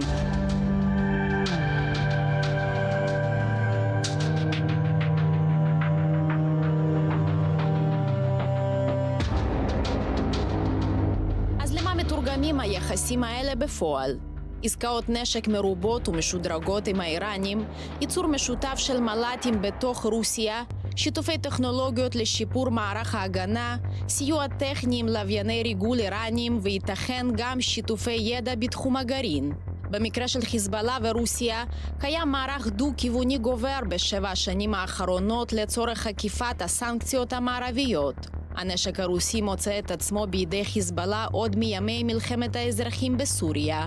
כמו כן, לפי הערכות מתקיים שיתוף פעולה באימון הכוחות הרוסים הנלחמים באוקראינה בשימוש בכטב"מים איראנים בשטח סוריה.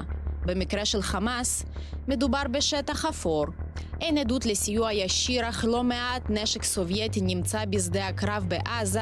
חמאס עוסק לדבריו גם בייצור מקומי של נשק רוסי. הוול סטריט ג'ורנל גם מצביע על העברה של מיליונים לארגוני טרור בעזה דרך ערוץ הקריפטו הכי פופולרי ברוסיה, גרנטקס, העוקף ביעילות את הסנקציות האמריקאיות.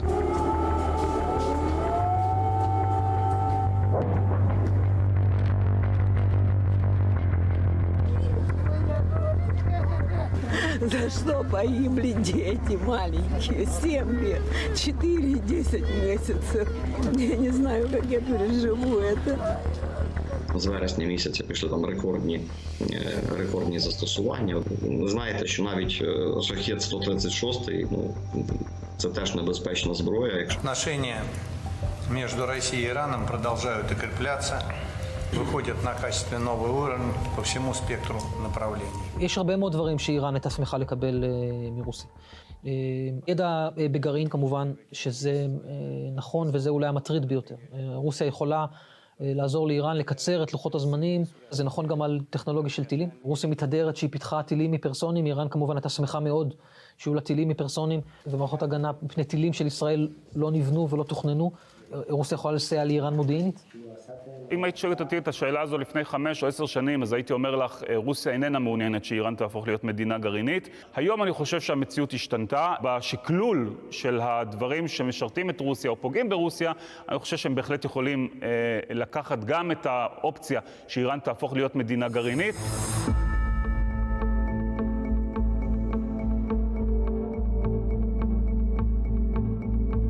In recent months, the shipping network used more than a dozen tankers to export nearly 10 million barrels of crude oil, largely to Syria to support Assad.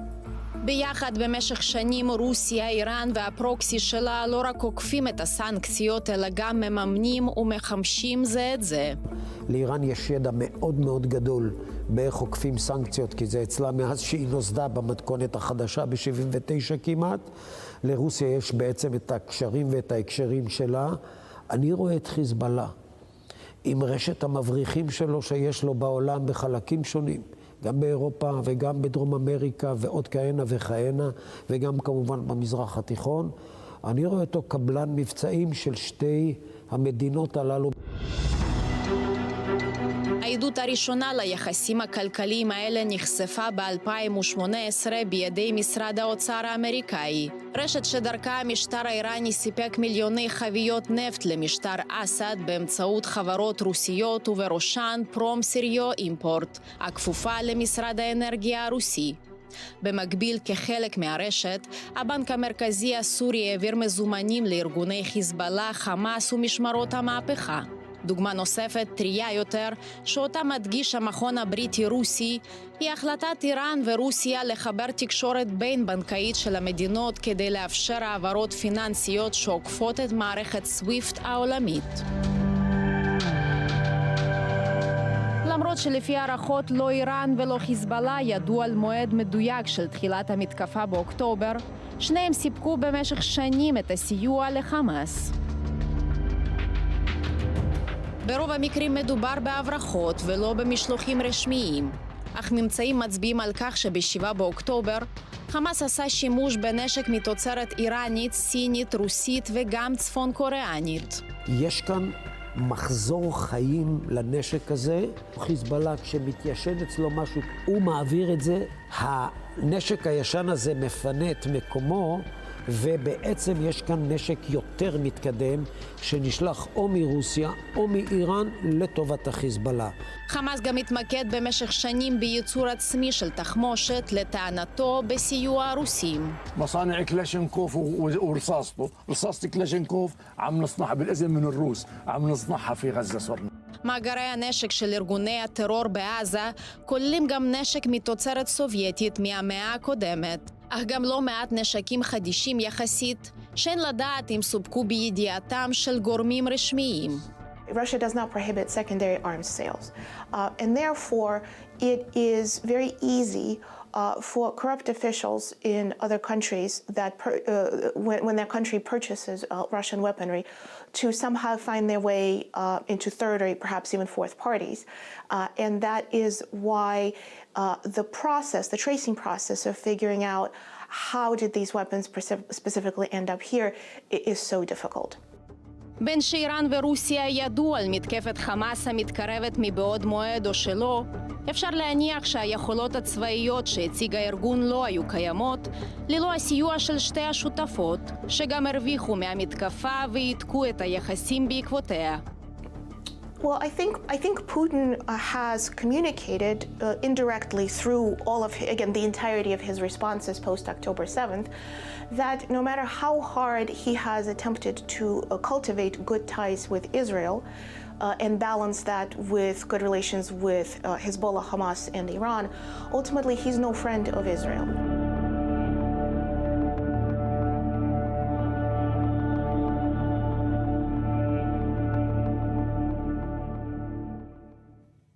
Argentinian Jews in Argentina and here in Israel this week marked 30 years since the biggest terror attack in that community's history, the bombing of the Jewish community center Amia in Buenos Aires.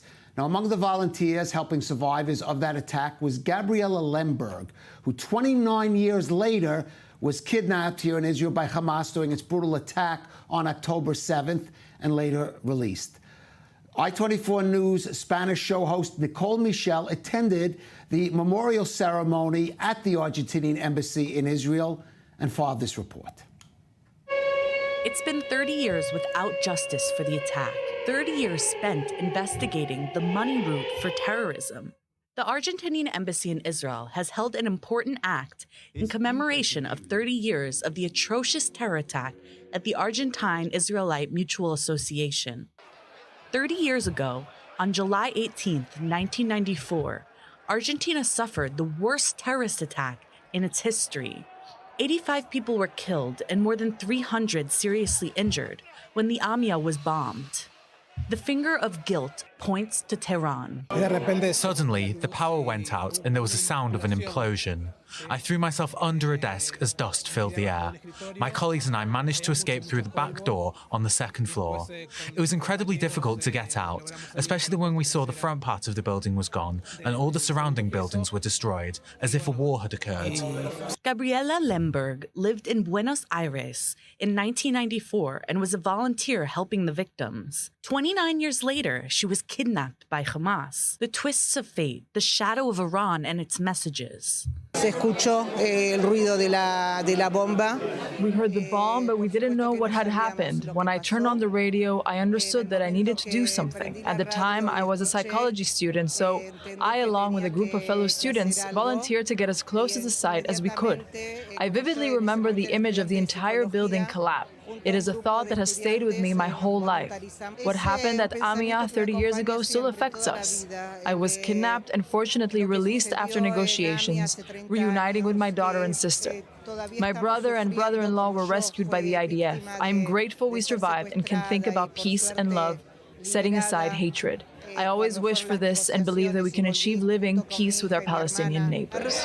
Vivir en paz junto a nuestros vecinos palestinos. It's been 30 years without justice for the attack.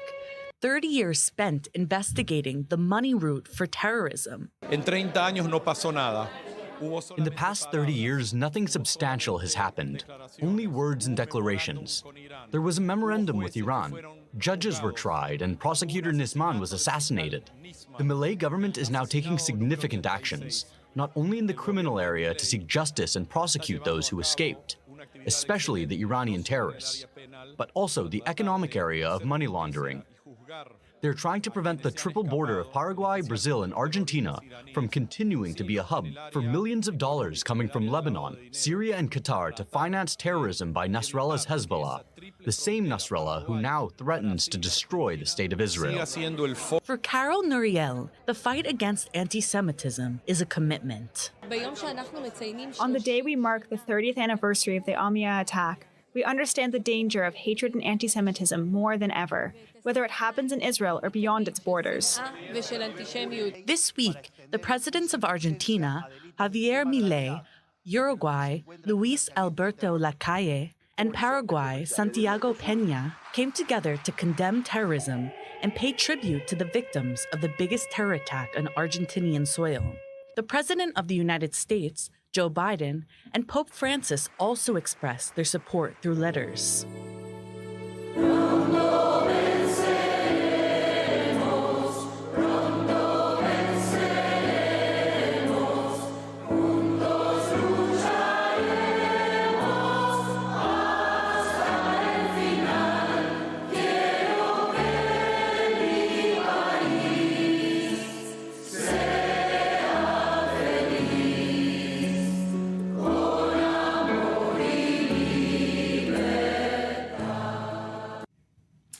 Now let's shift focus from Argentina to another Jewish community going through a challenging period, the Jews of France, numbering some 500,000. That makes them the third largest diaspora community in the world. Now, the political rise of the far right and the far left in France, both home to virulent strains of anti-Semitism, along with the rise in attacks on Jews there from Muslim extremists since October 7th, have many wondering if Jews have any kind of future or of any kind of safe future in France. Both officials here in Israel and some prominent members of the French Jewish community have urged French Jews to consider making Aliyah, moving to Israel, before the situation deteriorates further there.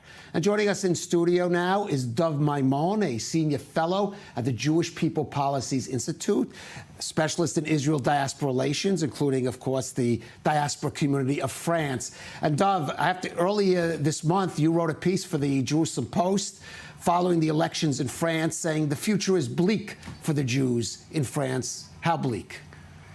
Yeah, if we look at from Israel, when I speak to the cabinet, when I speak to ministers in Israel, I explain, I think that the Jews are between the rock and the hard place. They have no good. There is a big demographic shift, one thing, with a lot of Muslim migration, and it's growing something to more than 22% of the kids or baby who are born have a Muslim Arab name. So it's going to be a lot of people, more than 20 times more than Jews on one side, and half of them are really rigorist and want for Sharia for Europe, better than the Republic or democracy. On the other side, there could be a backlash of about 40% of the French people, natives, who don't want this thing to say. They want to remain French as they know.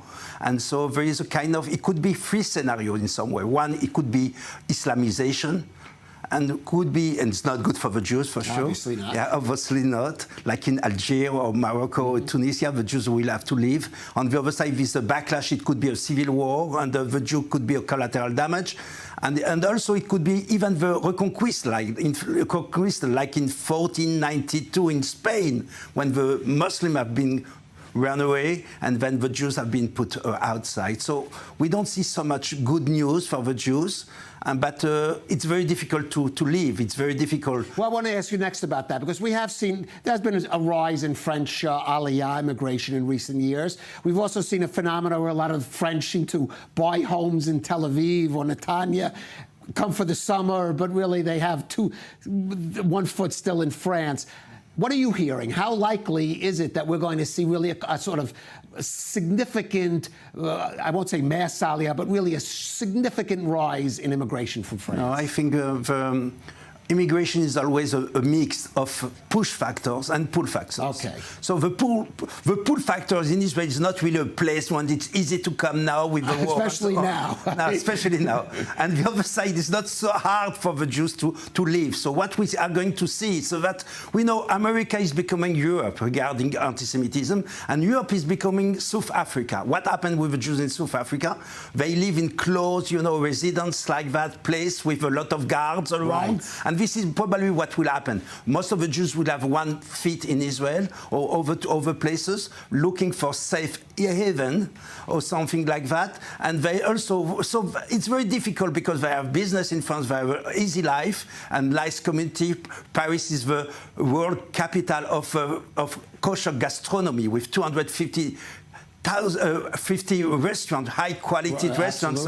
So it's very nice to live in Paris. So people are not going to live so much. They believe that they can think. I will tell you the basic paradigms. They believe that on the seashore there is a wave coming, and when the wave coming, they just go down the head and wait for the new. But it didn't happen in Algeria. It didn't happen in Tunisia. So we are not sure that it could be a tsunami and it will not work. So we have to be ready for that. At the moment, people look and see. Well, I mean, is Israel ready? Is you hear government ministers telling the Jews, having to leave them and get out now. But is Israel really ready? What we have done at the Jewish People Policy Institute I work for, we have made statistics. And look at 83% of the Israeli people say, please come home to Jews of diaspora. Even now, and they say 67 say even during the war, Jews of diaspora have not so much future, and they invite them to come to Israel. And they're ready that if the state of Israel will take resources to be proactive effort to receive the Jews.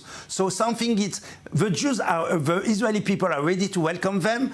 But we'll see, it will not work so easily. Not so easily, and it's difficult. As you said, to leave those kosher restaurants, and speaking of French-leaving nation coming to Israel, not so easy. Dov Maimon, the Jewish People's Policy Institute, making plans perhaps for that aliyah from France and helping advise the government on that. Thank you for joining us. We do have some very significant breaking news at this moment. U.S. President Joe Biden has announced that he will not seek re-election in the 2024 campaign. Now, there had been speculation that this may happen in the coming days. There was also speculation that President Biden would delay that announcement until after he met with Prime Minister Benjamin Netanyahu this week.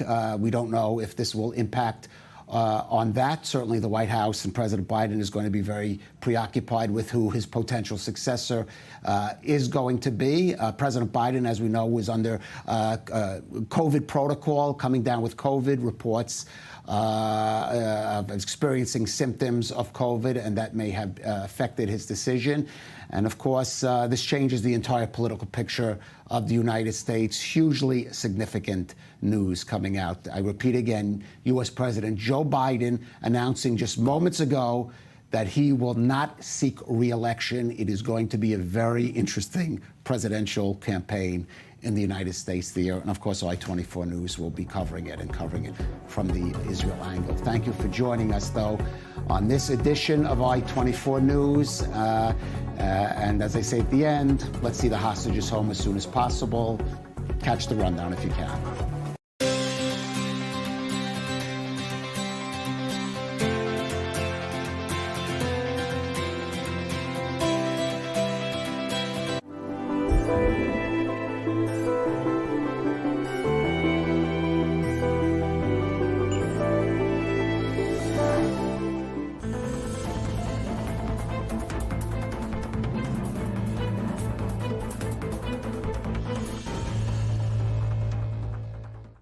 Shalom. ¿Qué me trae por aquí? La necesidad impostergable de 600 millones de hispanoparlantes que ahora necesitan